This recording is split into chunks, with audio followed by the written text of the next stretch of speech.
Good morning. Thank you for joining this discussion on cybersecurity. My name is Katie Doyen, and I have the privilege of serving as Government Affairs Manager and lead staff for tech policy at your Grand Rapids Chamber. Before we get started, please add your name and organization to the chat so our speakers can see who is on the call today. Today, we are here to discuss the growing cyber threats to business and what you can do to prevent your organization from becoming the next victim. We are thankful to have two leaders in the field with us to share their insights. Vincent Voci, Executive Director of Cyber Policy and Operations at the U.S. Chamber of Commerce Cyber, Intelligence, and Supply Chain Security Division, and he will discuss federal policy priorities on cybersecurity. Laura Clark, Chief Security Officer for the State of Michigan's Department of Technology, Management, and Budget, will discuss Michigan's state of cybersecurity, business prevention tips, and steps to take in case you become a victim of a cyber attack. Before I introduce today's premier sponsor, I'd like to share a few ways you can engage throughout the event. Today's program is best experienced on a laptop or tablet. If you're joining us by phone, visual presentations may not be easily viewed. You'll have the opportunity to submit questions throughout the presentation using the chat function. Our speakers will address as many as time allows during the Q&A session after both presenters have had a chance to speak. Should you experience any technical issues, please send a direct chat to the Grand Rapids Chamber. A member of our staff is standing by to assist. Today's webinar would not be possible without the support of our sponsors. Please give a warm virtual round of applause to our advocacy underwriter, Amway, our advocacy supporters, AT&T Michigan, Blue Cross Blue Shield of Michigan, and Priority Health, and our premier sponsor, TeamLogic IT. TeamLogic IT helps your business stay safe, productive, and profitable through the smart use of technology. For more than 15 years, companies of all sizes have relied on their complete spectrum of managed IT services and solutions to address their IT challenges. Joining us on behalf of our premier sponsor is Max Gibbard, owner of TeamLogic IT. Max and his team serve as cybersecurity advisors who deliver peace of mind for their clients while managing change in an uncertain world. Welcome, Max. Thanks for supporting today's discussion, and the floor is yours. So happy to be here, Katie. Thanks for the warm introduction. I'm really looking forward to hearing from our sponsors from our speakers today. And like I said, I just appreciate the opportunity to share some insights with you today. If you want to go ahead and advance, I think it already is there, Chantel, the IT solutions that advance your business. A little bit about TeamLogic IT. TeamLogic IT is a national provider of advanced IT management services for business. We have locations across U.S. and Canada, and we provide managed services, computer consulting and support services focused on helping companies minimize downtime and improve productivity. TeamLogic IT helps businesses compete better through effective use of information technology. Our job is to assess your existing systems, troubleshoot issues, and anticipate future needs to position your business for success. Our focus is to make sure that you have high levels of availability, assure high levels of security, and provide ease and flexibility of management while improving employee productivity. So if you want to go to the next slide, please. Your company's data is squarely in the crosshairs of criminals. While breaches of Fortune 500 companies still capture the occasional headline or the more frequent headline recently, the number and severity of those attacks pale in comparison to the ones that are launched against small and mid-sized businesses every day. So why would hackers and other troublemakers go after SMB data? The answer is simple, that cybercrime has become a very rewarding vocation, not just for the international syndicates that collect billions using highly automated tools, but for the kid down the street with a knowledge of computers. Businesses with minimal or outdated IT security systems are no match for a determined hacker. Cyber criminals also see the continually expanding remote workforce as a major opportunity. But related to COVID-19 quarantine, when some businesses literally had hours to move employees offsite and set up home offices, they created a prime environment for cyber attacks. Even when organizations have more time to plan and implement remote work options for their employees, things can fall through the cracks, including IT oversight, security training, and electronics policies. Well-designed and carefully executed remote work strategies help businesses secure their people and their data. The most valuable resource companies possess is the information that they gather, store, and leverage to grow their business. That data is prized by others as well, and cyber criminals have access to a plethora of information, methods, and tools designed to overcome even the most secure environments today. Between remediation and restoration charges, regulatory fines, damaged reputation, lost productivity, and legal expenses, breaches are putting massive holes in many company budgets.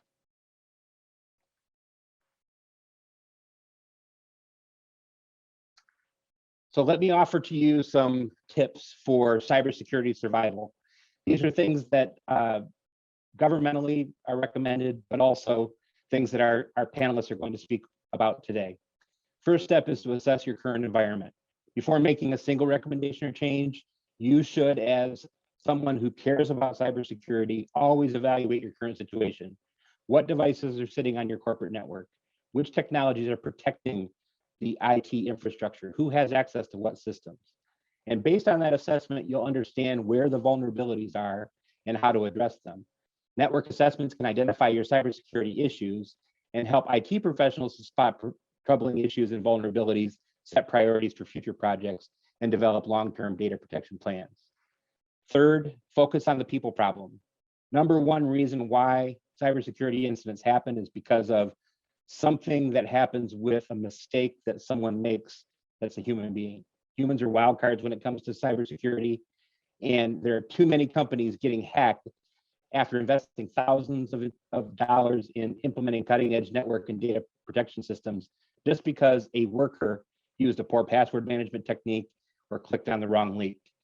No business can fully prepare for the mistakes, but there are a few best practices that can minimize the results of their actions, and we're going to hear about those today. Lastly, monitoring and validating. It's not a matter of if, it's when. No matter how strong your company's data protection strategy seems, there's enough time and resources, a skilled hacker can find their way around those defenses.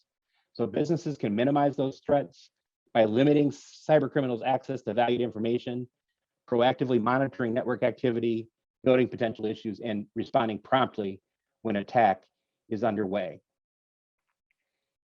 Thank you for the opportunity to share today. I'm looking forward to learning more from our speakers. And with that, let me introduce our first panelist. He is Vince Voci. He's from the U.S. Chamber of Commerce, Cyber Intelligence and Supply Chain Security Division. He's the Executive Director of Cyber Policy and Operations. Vince leads Project Security, the Chamber's international cyber policy work group, which focuses on developing and advocating for the Chamber's policies before foreign governments, the administration, and the business community. Vince also leads the Chamber's Cyber Series, which focuses on advancing cybersecurity policies and legislation while educating businesses of all sizes about cyber threats and how to protect against them. So with that, Vince, I will turn it over to you. Thanks. Thanks so much, Max, and thanks so much to the Team Logic team for sponsoring today's program. And thanks also to Katie Doylan and the entire Grand Rapids Chamber for having me here today. As mentioned, my name is Vince Voci, an Executive Director for Cyber Policy at the U.S. Chamber of Commerce. We, like the Grand Rapids Chamber, are a voice for the American business community here in Washington, D.C. And around the globe as well. So what I've been asked to do today is to talk a little bit about federal policy making. And I'm glad to see some questions already come in with regard to what's happening at the federal level, because it's been a very active 6-7 months, and we have a new administration. There's a lot going on, from President Biden's executive order on cyber to a national security memorandum that was issued last week in Congress. Especially your home state senator, Senator Peters, has a very significant role. So what I want to do is tackle 3 things in the next 15 minutes or so of my presentation. First, to, as I think you all well know, scope the problem and what policymakers are trying to solve for here in Washington, D.C. And then talk a little bit about what the Chamber is doing what the administration is doing, the new administration, the Biden team, and then talk a little bit about Congress, what Congress is doing. So with that, let me dive in. What's the problem that we're trying to solve? From our perspective, we're seeing advanced persistent threat actors and cyber criminals leverage weaknesses in the U.S. economy for their gain, and whether that's financial, trade secrets, or national security gains. These attacks have grown in both severity and complexity and have been highly impactful over the last 6 months. And whether that's the SolarWinds supply chain exploit, the Hafnium zero-day exploitation and follow-on persistent activity by criminal gangs and ransomware gangs, to the Colonial attack on, or to the dark side attack on Colonial, and then the Rebel attacks, certainly on JBS and Kaseya, the local IT firm from South Florida. So, specific to ransomware, I want to just share a couple of stats. There was a very, very good report produced by the Ransomware Task Force that underscores some of the problems that we're seeing nationally with regard to ransomware. On average, a 21-day downtime as a result of a ransomware attack, 287 days on average for an organization to fully recover from a ransomware attack. And last year alone, about $350 million, at least according to this report, was paid in ransom payments to cyber criminals and to gangs. The average payment being about $312,000. In the eyes of the U.S. government, this has become not just a nuisance or not just a low-level cyber crime anymore. This has become a national and economic security imperative, and it's driven significant policy changes at the highest levels of government. So three challenges, the three problems that we're trying to solve for. One, to stop, deter, and reduce the frequency, severity, and complexity of cyber attacks, including ransomware.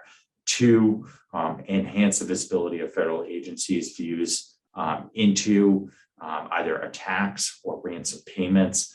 That is a key priority for this administration. And the third priority that we are engaged in is to educate the broader business community, as Max talked about, some of those cybersecurity basics, either starting, improving a risk management plan.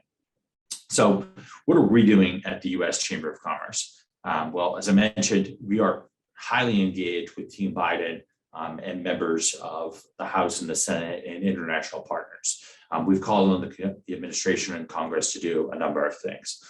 Number one, update a national cyber strategy, update a national signaling strategy to communicate through diplomatic channels and other channels that cyber attacks, especially those ones on critical infrastructure, are an enforcement and a defense priority. If we aren't sending a clear message on what is out of bounds, an attack on JBS, an attack on Colonial Pipeline, shutting down or interrupting the functioning of a national critical function, then we're just making it easier for our adversaries to continue in their persistent and disruptive activity. Number two, we need a renewed effort to disrupt ransom payments and the infrastructure that supports those payment processing. Number three, enhance international law enforcement collaboration. There's been some really good recent examples of this, whether that is joint botnet takedowns by our law enforcement and federal law enforcement partners from other countries, the joint attribution work that has been done by our government and about 50 other governments on naming APT40 and Hafnium for the exploitation of the Microsoft on-premises exchange zero-day back in February. And that leads into number four, building international coalitions to combat cyber attacks. Number five, enhance the capabilities for malware detection, analysis, and information sharing. And then we really do need to fund cybersecurity for the business community. And I'll get into that when I talk a little bit more about what Congress is doing in this space. So to talk a little bit about the Biden administration and what they are doing on cybersecurity. they have certainly made this a priority issue. And I can talk a little bit about the differences between the previous administration and the Biden administration and their targeted and their actions. But to sum it up really and succinctly, they are keenly focused on closing some of the vulnerabilities that have existed for a long time, hardening supply chains, driving cyber best practices, and I'll talk a little bit more about that. But starting with the Office of the President, this president is probably the first that has talked about cyber, talked about ransomware from his podium, and that's a significant signaling mechanism to our allies and to our adversaries in cyberspace. He held a conference with Russian President Vladimir Putin several weeks ago now, in which he delivered to the President Putin, essentially a list of 16 critical infrastructure sectors that he said were off limits to disruptive cyber attacks. Think pipelines, think other elements of the energy sector, but CISA's 16 critical infrastructure sectors are, as the president has talked about, are off limits to Russian adversarial activity, or at least disruptive cyber activity. He's followed that up with successive signaling messages, especially after Kaseya, that those types of attacks cross his lines and violate norms of acceptable behavior in cyberspace. Complementary to that, there's been a number of actions that his National Security Council, led by Ann Neuberger, who's the Deputy National Security Advisor for Cyber and Emerging Technology, has undertaken. Number one, and this has been highlighted by one of our guests this morning, he issued an executive order on improving the nation's cybersecurity. The executive order primarily applies to IT, communications, and other government contractors. And it uses federal contracting requirements to level up cybersecurity for a host of businesses. And that's everything from in Section 2 on information sharing, particularly on incident reporting. Section 3 is on developing a cloud migration, a cloud security architecture, and a cloud deployment strategy for the federal government, and also revamping FedRAMP. Section 4 is primarily on zero trust architectures, encryption, multi-factor authentication, use of software bill of materials. All of these deliverables are playing out over kind of the next, or about 60 days in now. So about 90 to 100 days. Each one of those is going to start to crystallize. For example, the zero trust architecture work has just been undertaken by NIST. They've selected 22 industry companies to work with the National Cyber Center of Excellence at NIST on deploying and exercising what a ZTA environment would look like. And then there are successive sections to the cyber executive order, which will play out over time. For example, NIST and FTC, the Federal Trade Commission, have to work on something called a labeling scheme for IoT devices. And that's on about a year-long cycle. But each one of these is started to crystallize. NIST produced a definition for critical software. They've identified what critical software might look like. Think privileged software that might have unique escalated privileges across a network. But that's number one. Cyber EO is huge, it's complex, and it sets a baseline for incident reporting, cloud security, and enhanced supply chain security. And there's other elements to it, but those are principally the ones that we're looking at and we're engaged in. Related to that, Ann's shop, Ann Neuberger's shop, has also produced something very unique and probably a first of its kind memo to businesses following the Colonial Pipeline attack. And that was a 5-part memo urging America's business leaders and corporate executives to implement or adopt the 5 best practices outlined in the Cyber EL. Number 1, use multi-factor authentication. Number 2, use encryption. Number 3, employ endpoint detection and response. Number 4, employ and empower security teams. And then number 5, share incident information with the government. And I'll touch on that in a second. The culmination of that body of work likely will be a White House summit on August 25th. Ian is looking to bring together probably 20 or 30 CEOs to the White House to talk about how they have implemented those 5 best practices: encryption, MFA, EDR, security teams, and information sharing. So look for that in a couple of weeks.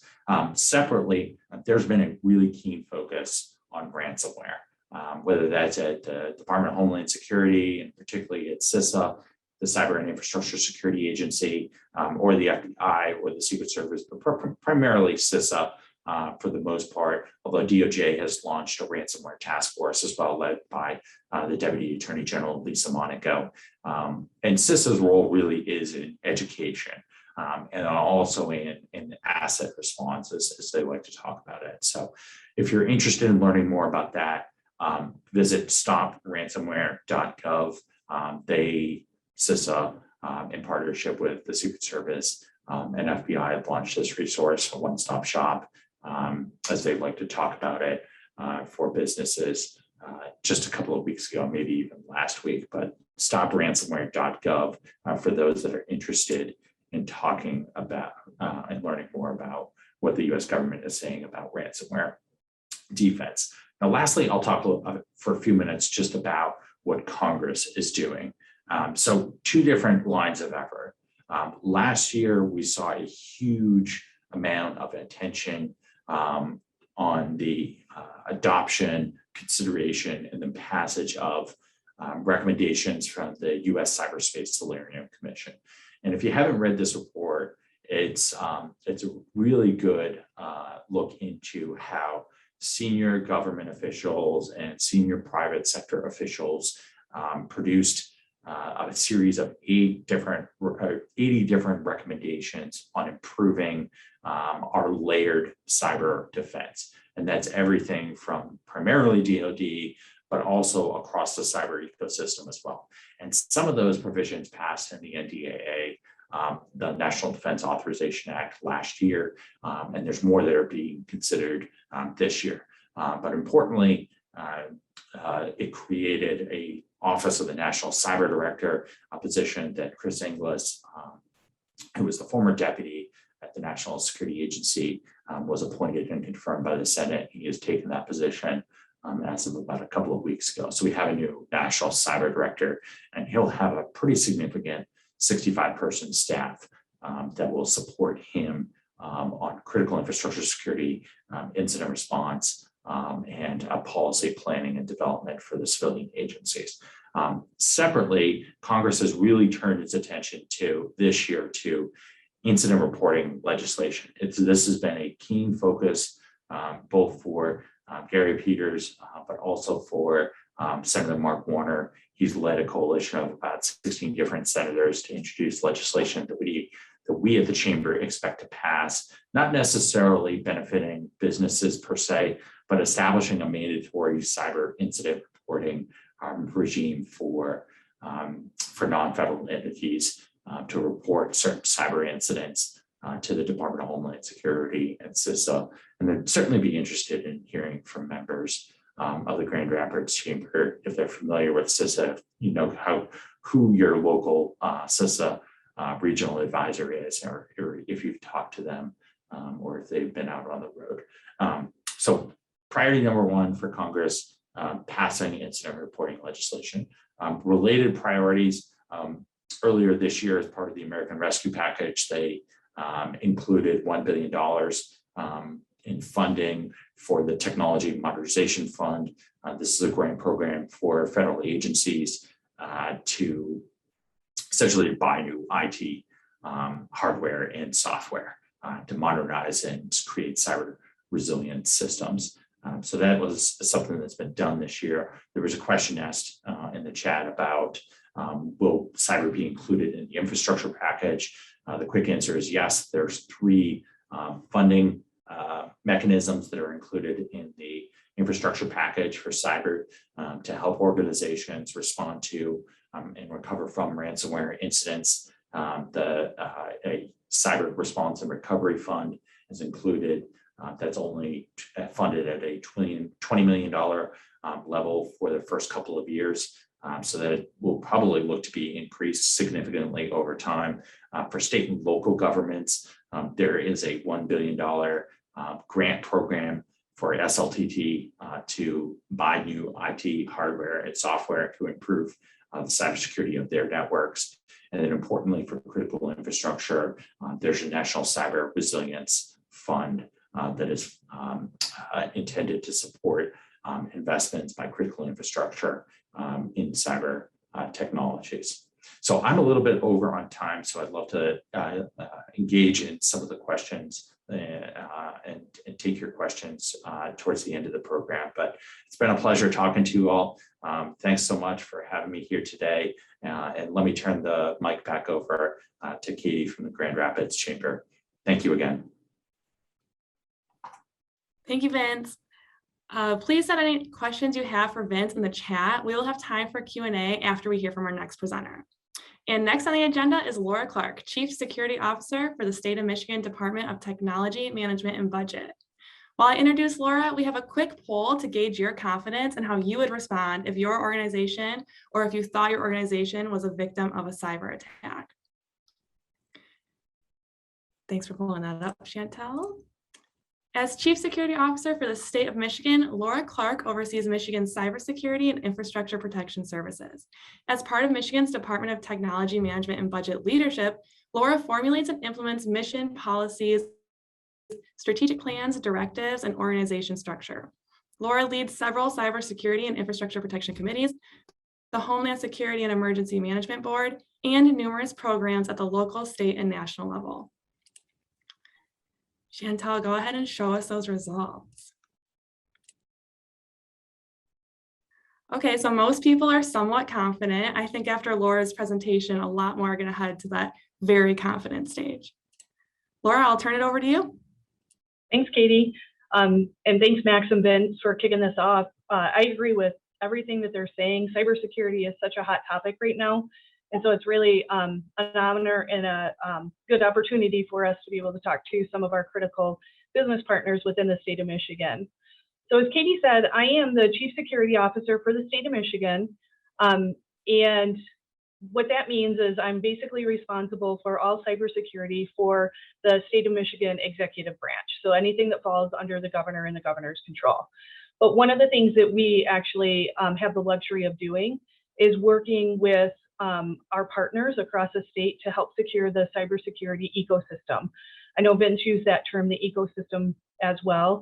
And what we really refer to with that is anybody who falls within the geographic extent of the state of Michigan that has interactions and data interfaces across the state or some kind of digital interaction or service, we view them as part of the digital ecosystem. And what we really need to do is help educate and help ensure that we have cybersecurity across all lines of business, because when we interact, we're only as secure as our weakest link. We always talk about cybersecurity as being a shared responsibility. It's not the sole job of one person or one division or one team. It's really a shared responsibility. It's part of our partners as well as our users and the humans that we interact with every day. So if we want to go to the next slide. And then the next one. So the state of Michigan, the way that we're organized is we are actually centralized. We're very centralized compared to many other states. What that means is all IT functions are managed through the Department of Technology, Management, and Budget. We're actually divided into 4 IT pillars, as we call them, and we have 4 IT deputy directors. I am one of those deputy directors that is responsible for cybersecurity. We also have our Chief Technology Officer. He is responsible for all of our things like networking, telephony, our data centers, hosting and storage, as well as end user, desktops, laptops, all of that kind of stuff. We also have the Center for Shared Solutions, and that group is really responsible for platforms that serve multiple agencies. And what we like to do is try to leverage and utilize one investment to serve many individuals or many organizations. So we consolidate those platforms, and then we work with anybody who needs to use that platform to be able to leverage it and not have to invest and buy multiple platforms of the same type of technology. A couple of examples of that is the geographic information systems. So instead of creating and having everybody have their own GIS systems and base maps, we've centralized that. Another thing many of you may even be familiar with is the 800 megahertz radio system that are used by our public safety first responders. And Michigan has one of the largest networks in the world, serving state, local, federal, tribal, and even private and public safety. So, and then our fourth division is really our agency services, is our customer service facing group. They actually are the ones that interface with our agencies that, so DTMB doesn't traditionally have a lot of lines of business that actually interface with a resident. What we do is we support the systems that the agencies use to interact with those residents. So what agency services does is they actually work with the businesses to ensure that what we're doing on the IT side aligns with their business needs, as well as they do a lot of the application development and support. And so the four of us, we really work together to ensure that we're meeting the lines of business that we need to. And then my job is to ensure that cybersecurity is thought about in every step of the way, from application development to setting up these shared services and ensuring, of course, that we have security around our network and our telephony. So if we want to go to the next slide, we'll dive a little bit deeper into the CIP organization, which is the Cybersecurity and Infrastructure Protection. So one of the other ways that Michigan is unique is we actually combine our cybersecurity and our infrastructure protection teams together, because we know that logical and physical security often impact each other. So if somebody is able to gain access to a building, then they can get inside the building, and then all of a sudden they may have access to IT equipment or the network, things like that. So we really we've brought those two groups together, and we really work to set a security strategy that covers both cybersecurity as well as infrastructure protection. Within our cybersecurity team, we have a couple of different groups. So we have the Security Operations Center.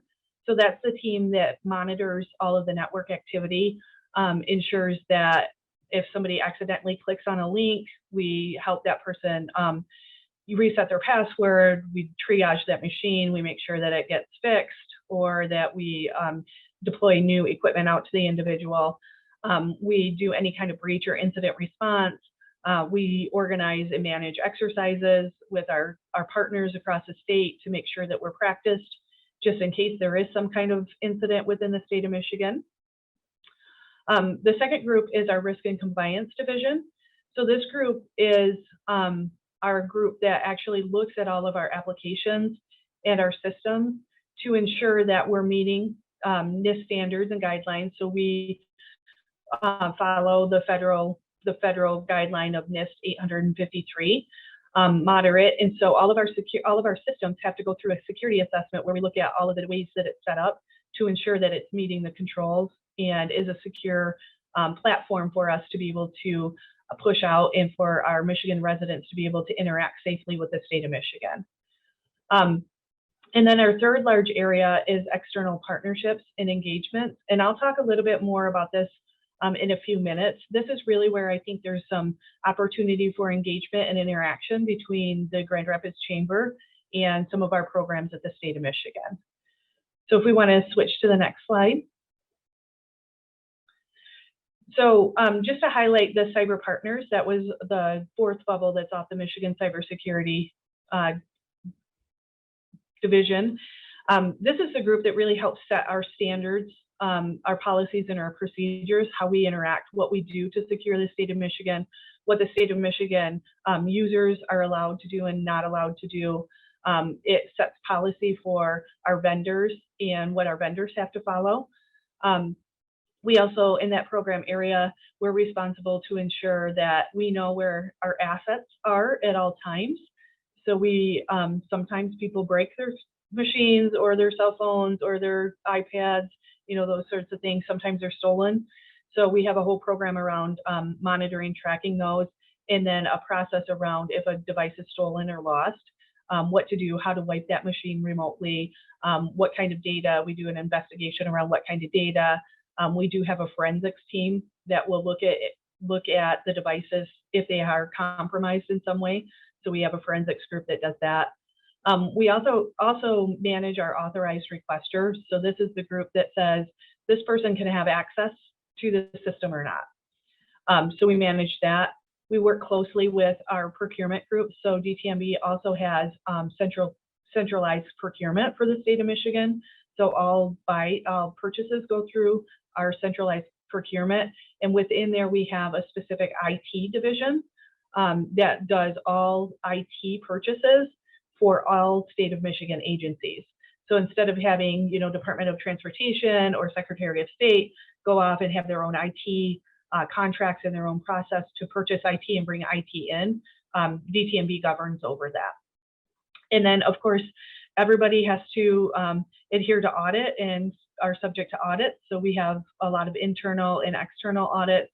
The state of Michigan, we host data from all industries, right? So we have our tax group, we also have our community health, we have, you know, our criminal justice. So we have a lot of federal regulatory frameworks that we also have to comply with. So we are subject to federal audits on an annual basis as well. So we do a lot of audit support in this cybersecurity space. If we want to go to the next slide. So we really look at, like I said, we look at not just our responsibility for the executive branch of the state of Michigan, but we really look at it as Michigan as a whole. So we spend a lot of time and effort around external engagement. So I just wanted to highlight some of the programs that we have that actually you can interact with, or opportunities that you have to maybe get engaged a little bit further with cybersecurity across the state and make some connections.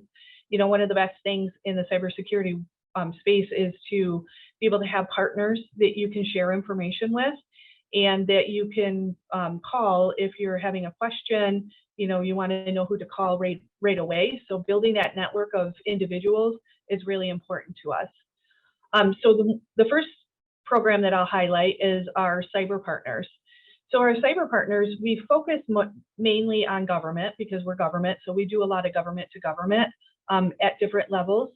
So our Cyber Partners focuses mainly on government, but it does a similar thing that we're doing today, where we're bringing people from like industries together to talk about cybersecurity issues and what we can do together, and then best practices that you can take and apply back into your day-to-day business. We also do so we host monthly calls with our state, local, and federal partners. We have about 100 or so people that participate on those calls on a monthly basis. We get a range from people clustered in the Lansing and Detroit Grand Rapids areas all the way through to the UP. We get several participants in the UP, northern lower Michigan, a lot of rural areas, because this topic, obviously, cyber criminals, they don't care where you live and they don't care who you are, they're going to attack. So we try to make sure that we cover a broad range and have a lot of people involved. So, you know, I guess from Cyber Partners, what I would emphasize is staying engaged in groups like this is really important. I'm sure Katie, as this group is developing out, will have, you know, other meetings, and we do things like special events. So, you know, Vince talked about SolarWinds or the Microsoft on-prem zero-day vulnerability on the Exchange servers. We host various topics or meetings around that where we bring experts in and can answer questions as people are going through and looking to determine if they've been impacted, if they have been impacted, how to remediate. Michigan also has a Michigan Cyber Civilian Corps. So this is a group of cybersecurity professionals that are volunteers, that if there is some kind of incident within the state of Michigan, not necessarily at the state of Michigan government, but within the geographic extent of the state of Michigan, we have volunteers that we can help deploy out to our critical infrastructure, our schools, our counties, those kinds of places, if they need additional help. If you have a problem, we encourage you to call Michigan State Police. Michigan State Police launches and they'll ask some questions. They will suggest, if they think that you need help, they'll suggest the Cyber Civilian Corps and then contact me. And once I get that request, we actually will work to set up a deployment where we can have a resource come and sit with your team to try to resolve whatever issue is there. There's no charge up to that. It's highly confidential. We don't share information around who we're helping. Michigan State Police does help take some of that information, sanitize it out so that there's no identifiable information. But it's important for us to have transparency and supply that information back into the federal government, because what that does is it helps the federal government aggregate that data so that they can look for trends and patterns. Because if it's happening to you, it's probably already happened to somebody else, it's currently happening to somebody else, or will happen to somebody else in the near future. And so what we try to do is learn from each other and share more and more information out to help us prepare and hopefully prevent somebody else from being in the same situation. And then the other two areas I'll just touch on real quick. One is election security. So Michigan, obviously, Michigan has, election and election security. We're very federated in how that's done. The election security is in the systems are engineered in a specific way to have checks and balances to ensure that there's not lateral movement within those systems and those sorts of things. So we actually work with our elections officials at all the counties, and Michigan hosts and manage elections at the township city village, which I think we have about 1,800 township cities and villages in our state that manage elections. Everybody thinks of elections as your presidential or your gubernatorial elections, but actually each year there's 4 different election days, and one election day was yesterday. So we don't just prepare for those big elections every 2 years. We actually work very closely with the elections team and work with them on a daily basis, really, to make sure that we're prepared.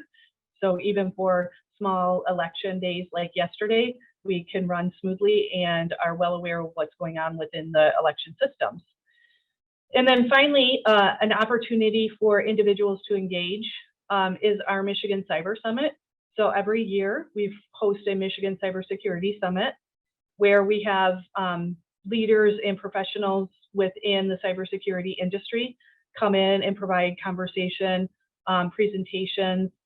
The last year and this year, we're actually managing that or running that in a virtual format with the pandemic. So it's free of charge. The registration is online. I can provide that out in the chat a little bit later so that you guys can have that information. But we highly encourage that. There will be vendors there that you can talk to in a virtual setting. There's a lot of conversation, not just around tools and technologies and vendors, but kind of the trends, threat analysis that we're seeing, and as well as some of our elected officials, because they're really driving through DC and through Lansing a lot of what we can do with cybersecurity, looking at the funding, looking at several of those issues.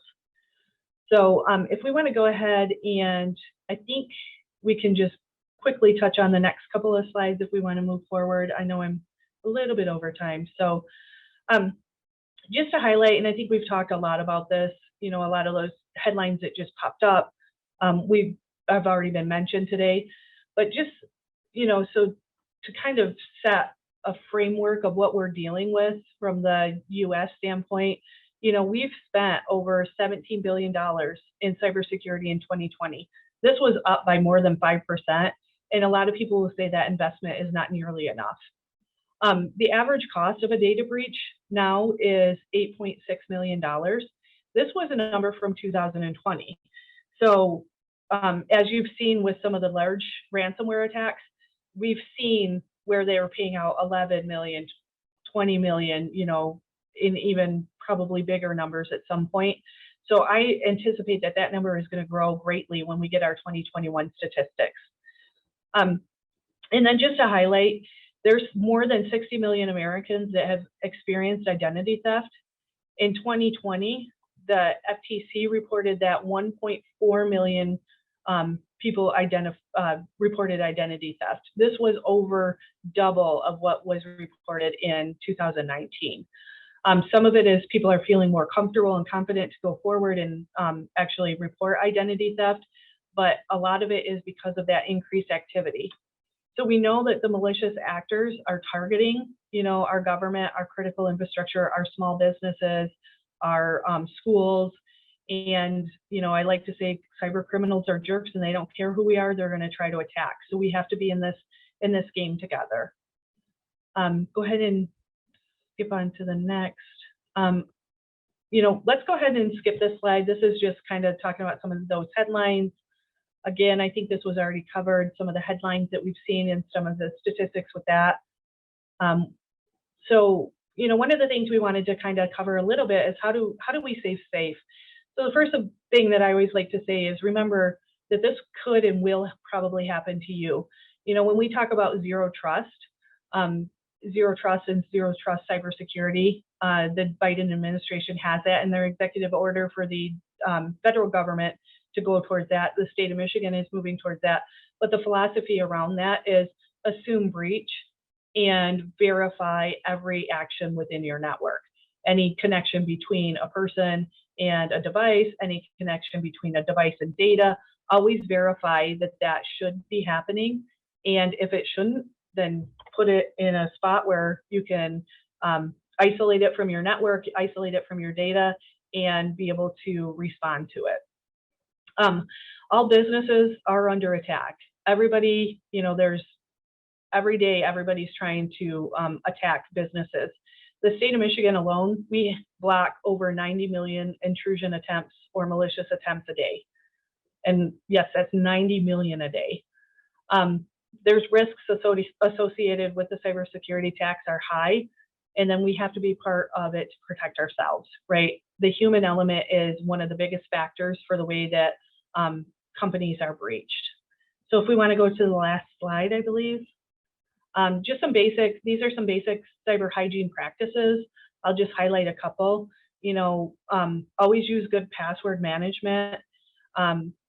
We get what we refer to as credential stuffing. A lot of people will use the same password and username on various systems that they're logging into. What happens is if one system gets breached and those passwords and usernames are reused several times, once it gets breached, that information becomes available on the dark web, wherever it is, and people can now access it even though it wasn't your system that was even breached. So, we practice and we preach good cyber hygiene around passwords.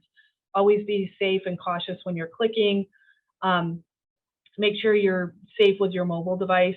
Don't use, open hotspots. If you supply a hotspot within your company for your customers to use, make sure that you secure that. Make sure that you're not putting your customers in a vulnerable state. And then, of course, one of the biggest things and I can't preach this enough, is backups, and make sure that you back up your hardware and your data in your systems and you have offline backups.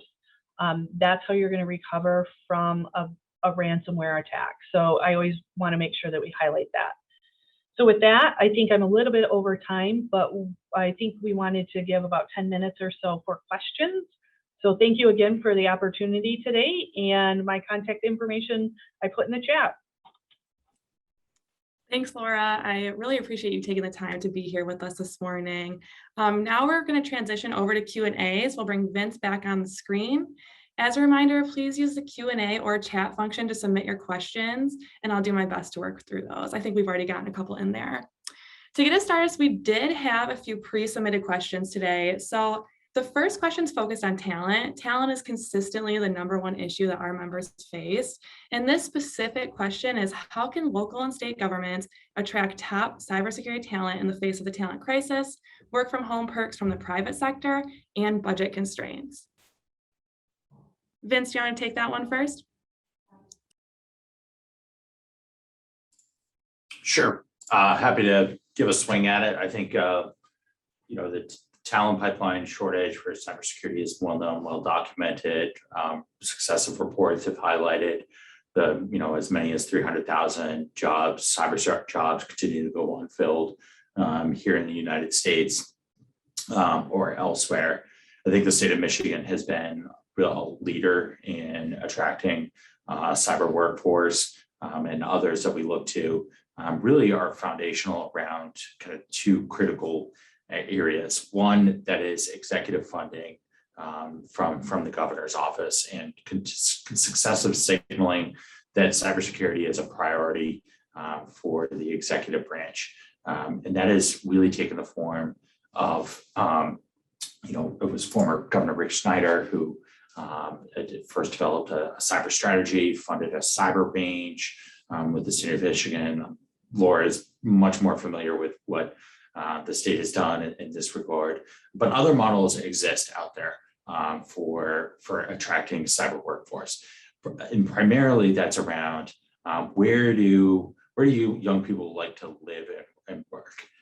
Where is a cool place for them to put down roots? And Detroit is always looked at as being a city of rebirth, and certainly there's gravity towards some of the major manufacturers there. So where can you go to school, get in either a BA or MS or assist or CISA, some of the professional certifications, and then go to work almost immediately. I think another big driver for cyber workforce has been location and proximity to DoD installations, whether that is down in San Antonio. University of Texas San Antonio has great academic programs. Coincidentally, they're located right near Air Force Cyber. It's a really virtuous cycle. And then I think the chambers have a really critical role to play in this as well. And being an advocate for cyber businesses or IT companies providing cyber services to highlight your city as a destination for talent. That's a critical role. San Antonio does it uniquely well because they have DoD there, because they have UTSA there, because the chamber has made it a priority. It's almost like a little innovation zone. But whenever I'm out on the road pre-pandemic, there's always the question of how do I make my city the next Cyber USA? And that really, it takes a fundamental public-private partnership between the state government, between industry, between academia. There's not a silver bullet to it, but certainly would also welcome Laura's thoughts on this as well. Yeah, so this, we've been talking about this a lot within the cybersecurity ecosystem. As part of that ecosystem that I talk about is not just securing your systems, but it's that workforce and trying to attract talent into that workforce. We've been working quite a bit. So the state of Michigan has worked with the National Governors Association over the last year and a half to develop a cybersecurity framework for our schools. And there's 3 pillars in that. One is to help the schools figure out how to secure their infrastructure. The other is to try to build cybersecurity into the curriculum down all the way to the early ed in elementary areas, because we want them to start practicing good cybersecurity practices, because if they learn at a young age, then it'll become natural to them. And when they become employees, even if they don't become cybersecurity professionals, they'll still have good cyber practices that they'll bring into your business or they'll bring into the company, right? But the third one is looking and trying to encourage young individuals in becoming cybersecurity professionals. So we have about 3 or 4 high school cyber challenges that we participate across the state of Michigan that many of our schools participate in. We also are working with the schools to try to figure out how to set up clubs within their schools. So where you have like robotics clubs and things like that, actually set up cybersecurity clubs where they would then go and compete into these different high school challenges. And then trying to build a pipeline between those high schools and then the university and colleges that have good cybersecurity programs. We're also starting to think about, at the state of Michigan at least, I'm really starting to think about how do we view our place within the cybersecurity life cycle of a professional in this space. So where a lot of times we would have people who would join the state of Michigan and work 25 to 30 years and then retire out. That is just not something that happens in IT, and it especially does not happen within the cybersecurity field. So we're starting to think about and work with some of the universities to say, okay, how can we become a pipeline from the university to the newly graduated individuals? How do we get them a couple of years experience so then they become professionals with solid cybersecurity knowledge? They learn some of our practices with transparency, collaboration, and things that we think are, integral to the cybersecurity ecosystem and helping all of us work together. And then figuring out how to then help them launch into a career and maybe to the private sector. So just really thinking about, outside of the box of what we traditionally thought the state of Michigan's employment was. This will help, private sector, because then there'll be more people hopefully that, are ready for the field, younger individuals that are encouraged. And then we're also trying to figure out how do we look for and how do we recruit people who have a diverse background, maybe not in IT, but a diverse background in some field that then they can bring that knowledge base into the cybersecurity through like maybe their second career kind of opportunity. And so looking for placements and programs and really reevaluating what our educational requirements are.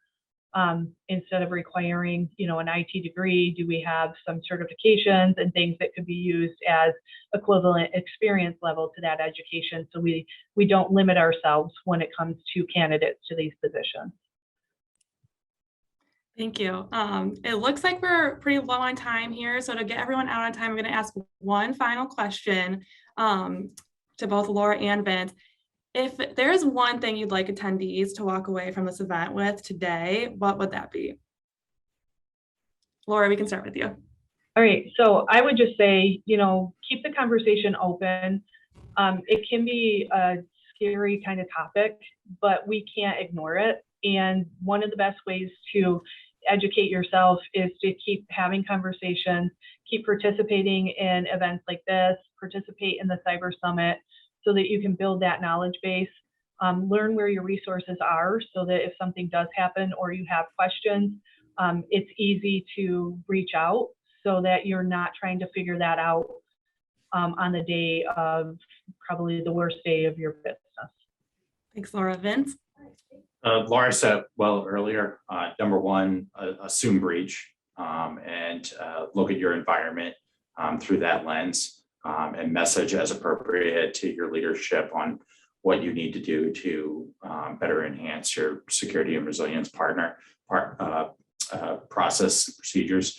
Number two, build relationships, whether that's with Laura, whether that's with CISA, the FBI, the Secret Service, the field offices, both in Detroit and elsewhere, have been fantastic to work with in the past and across the state of Michigan.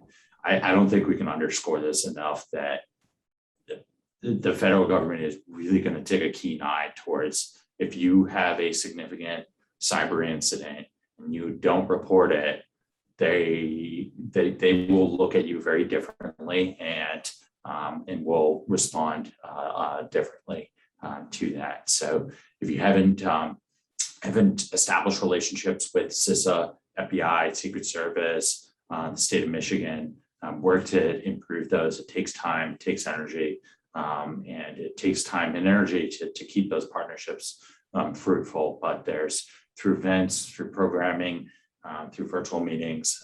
That's all possible as well. And also, if you're interested in federal policymaking, go see your congressional staff, and whether that's the district or the state staff. But let them know that, hey, we're feeling a little out there from the business community, and we need more than X, Y, and Z from the state or federal government. Be an advocate for your business, and spend some time doing that as well. So that's my 3. Thank you. That's some great advice. I see there's some more questions in the Q&A that we're not going to get to today, but I'll be sure to follow up with those who put the Q&A in there. We'll have a follow-up email go out so I can connect with Vince and Laura and see if they're comfortable sharing their contact info and reaching out to you directly. So thanks everyone for joining today's discussion. This town hall has been recorded and will be posted on our website in the coming days for attendees and those who are unable to tune in. If you'd like to get more involved in our work and help craft our legislative priorities, we encourage you to connect with a member of our team. Chantel is going to drop our government affairs committees in the chat, and we'd love to have you at the table. As always, your government affairs team is here to assist you. We will continue to keep our members up to date on the latest information as it becomes available. If you have any question, please reach out to one of our team members. As a friendly reminder, you will receive a survey following the event asking you to rate your overall experience, 1 being the lowest and 10 being the highest. Your feedback is really important to us as it allows us to continue to enhance our programming. That's all I have for today. Thanks again for tuning in, and we hope to see you soon.